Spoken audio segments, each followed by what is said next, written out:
let's dive into one of the most puzzling royal baby announcements in modern history, the birth of Archie Harrison Mountbatten Windsor. Now, Meghan Markle and Prince Harry could have followed the royal playbook just like generations before. Them pose for the cameras, cradle the newborn outside the hospital, and share the joy with the world. But instead, what they did left people with more questions than answers. And that's exactly where the controversy began. Here's the deal. When Meghan announced her pregnancy, the public reaction was mostly positive. This was supposed to be a happy, celebratory chapter. But from the beginning, the way Meghan and Harry handled the details felt more secretive than sincere. Typically, the royal process is predictable. First, you confirm when labor begins. Then once the baby's delivered, you issue a birth announcement. Finally, there's the iconic hospital photo, like when Kate Middleton emerged from the Lindo wing looking flawless just hours after delivery. But Meghan and Harry tossed out that entire script. They never announced when Meghan went into labor. They waited a full 8 hours before even acknowledging that Archie had been born.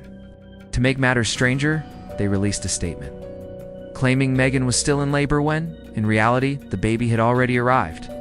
Why say that? Why mislead the public? It's when the suspicion kicked in. Was this just a messy PR move gone wrong? Or were Meghan and Harry deliberately keeping something under wraps? The secrecy only fueled speculation, turning what should have been a joyful occasion into a royal mystery. I will say that, like a lot of people, I saw the Getty images of the pillow dropping behind the skirt, and I thought at first they could be photoshopped, but Getty Images is very reliable. Rumors began circulating, especially one that just wouldn't go away, that Meghan didn't actually give birth to Archie herself, and that a surrogate might have been used. Is there solid proof? No, but when details are murky and the media feels misled, people are going to start drawing their own conclusions. And the confusion didn't end with the announcement. Meghan and Harry also chose to delay Archie's first appearance. Instead of following the royal custom of showing him off outside the hospital, they waited 2 full days for a tightly choreographed photo op inside Windsor Castle. Only a single reporter was allowed in, and everything felt rehearsed. No candid moments, no cheering crowd, just a carefully lit, sterile setting. Sure, they might have been aiming for privacy, but the secrecy left many uneasy, especially in comparison to Prince William and Kate, who've always followed protocol, timely. Updates, public reveals, and no drama. Their transparency made Meghan and Harry's approach seem not just secretive, but calculated. And given their already tense relationship with the British media, this only poured gasoline on the fire. Privacy is understandable but misleading. The public, that hits differently. People didn't just feel confused, they felt misled. Why the smoke and mirrors around such a happy public event? Once that trust is shaken, even tiny inconsistencies become red flags. Take the birth certificate. When Archie's finally surfaced, it didn't include the usual physician signatures seen in royal births. And then, strangely, Meghan's name was edited, out-replaced with her royal title. That change raised even more questions. Was it some kind of strategic play? A branding decision? Something else entirely? Whatever the motive, it didn't help. Public opinion. In fact, every decision they made seemed to widen the gap between them and the people watching. And the truth is, they could have done things their way without all this confusion. But instead, the whole rollout felt like a maze no one could navigate. That lack of clarity opened the door for every conspiracy theory you could imagine. But what truly escalated it wasn't the mystery, it was their refusal to clear it up. When critics started asking questions, they didn't clarify anything. They never explained the misleading press statements. They never said why there was a delay. They hid behind the word privacy, like it excused everything. But all that did was invite even more speculation. Then came the infamous Oprah interview. Meghan didn't claim a conspiracy outright, but she hinted strongly at one, especially when talking about Archie's lack of a title.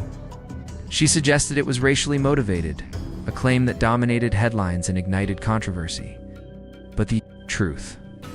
Royal protocol has always granted titles to the monarch's grandchildren. It's not great-grandchildren, unless the sovereign steps in. Archie wasn't due for one automatically. It's just how the rule works. But the damage had already been done. The idea that Archie was left out because of race, not policy, stuck in the public's mind. And Meghan and Harry, they didn't correct it. They let it simmer. They knew what that implication would spark in. They leaned into it, casting themselves as victims of an outdated, uncaring system.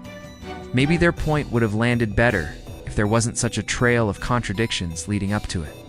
One detail that raised more eyebrows: the birth certificate. First, it was delayed. Then, when it finally showed up, it was missing. Key doctor signatures. That might sound minor, but for royal births, that's always been standard. Those signatures serve as official verification. The fact that Archie's didn't have them, that only amplified suspicions. And then came the amendment. 11 days after his birth, the document was quietly changed. Meghan's full name, Rachel. Meghan Markle was deleted. In its place, just Her Royal Highness, the Duchess of Sussex. Harry's name was tweaked too, adding Prince before it. People were baffled. Why make such simple but symbolic changes? Some said it was about aligning with royal customs. Others saw it as an intentional flex, a way to rewrite the story. It didn't help that even Archie's birth time was a point of confusion. Some outlets reported 2:26 a.m. There's 5:26 a.m. You'd think the exact birth time of a royal baby would be crystal clear, but somehow even that was inconsistent. Add to that the contradictory press releases and blurred timelines, and it started to feel more like a strange PR experiment than a joyful announcement. By the time Archie was formally introduced at Windsor Castle, the public had already disengaged.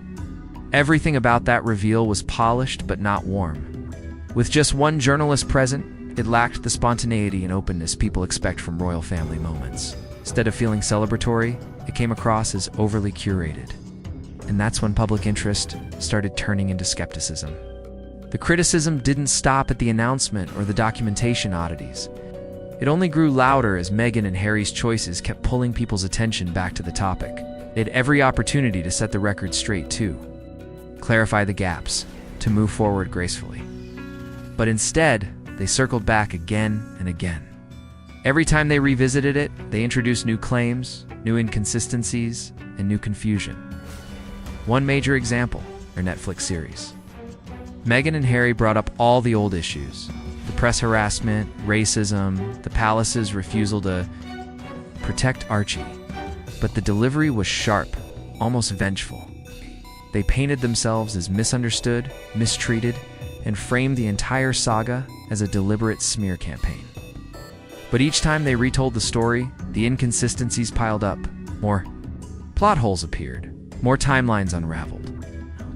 And instead of earning compassion, Meghan and Harry ended up creating confusion. And one of the more curious elements is how Meghan described the royal photo tradition. In interviews, she suggested no one ever asked her if she wanted to participate. She implied the institution left her out of the process as if she had no say. But according to insiders, that simply wasn't true. Many close to the situation insist Meghan had already declined the idea of the public photo. No one was forcing her to stand outside after childbirth. The palace was merely waiting for her to make the call. Recasting that into a slight from the firm raised more than a few eyebrows. Then there's the issue of royal titles. Meghan claimed Archie was denied the title of prince for personal or discriminatory reasons.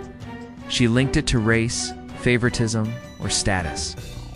But under standard protocol, Archie wasn't entitled to that title until Charles became monarch. This wasn't exclusionate, was established procedure. William's kids received early titles only because Queen Elizabeth issued a direct exception. Meghan and Harry could have gone through formal channels to request the same. But instead of pursuing it properly, they used the moment to reinforce the narrative that they were being pushed aside. Once the public noticed this framing, it didn't land the way they'd hoped. Public trust continued to break down. What may have been seen as a choice to forge their own path began to look like a carefully crafted campaign meant to stir controversy. Every altered document, every skipped announcement, every ambiguous quote only added fuel to the fire. A pile of inconsistencies grew higher with each passing day until it seemed like they'd built the chaos themselves. And the speculation never really died, especially about a surrogate. When you look at the 8-hour delay in the birth announcement, the misleading press statements, the missing medical signatures, and the choreographed appearance, it starts to look like they were hiding something even if they weren't. That's the part that sticks. Meghan had multiple chances to shut down those rumors. A simple clarification, a small moment of openness, would have gone a long way. But she didn't do that. Instead, she brushed it off or ignored it completely. That silence, people took it as a signal. They assumed it meant the gossip was true. And what's unfortunate is that all of this could have been prevented if they'd just been upfront from the beginning. Whatever the real story was, whether it followed tradition or not, people would have likely respected their honesty. They didn't need to copy other royals. They just needed to be clear. Instead, they played media games, shifted narratives. They rewrote events to fit the image they wanted to project. And in doing so, they turned a birth something that should have been celebrated to an ongoing public relations disaster. Years later, that one moment is still surrounded by uncertainty. Instead of fading into happy memory, it remains a symbol of mistrust. And no matter how much time goes by, people will keep circling back to it, questioning what really went on. In the background, during those early hours, a royal birth turned into a mystery, one the public never truly let go of.